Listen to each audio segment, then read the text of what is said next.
ये क्या हो रहा है आखिर सुबह सुबह? Good morning. उठ गए तुम? क्या कर रही हो? मेरी सैया को इस जैसा बना दे बस। ये मेरी जान है, मेरा इश्क। मैं प्यार करती हूँ मगर इनकी रूह से, जिस्म से नहीं। किसका ऑपरेशन होगा किसका नहीं, ये फैसला हम मिलकर करेंगे। अगर तुमने दोबारा मेरे साथ पंगा लिया ना तो याद रखना पछताओगे। क्या मैं अभी आपको अच्छी नहीं लगती? अगर सच कहूँ तो आप मेरी पसंदीदा क्लाइंट हैं।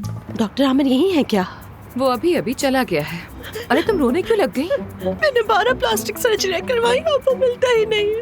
अब मैं क्या करूंगी?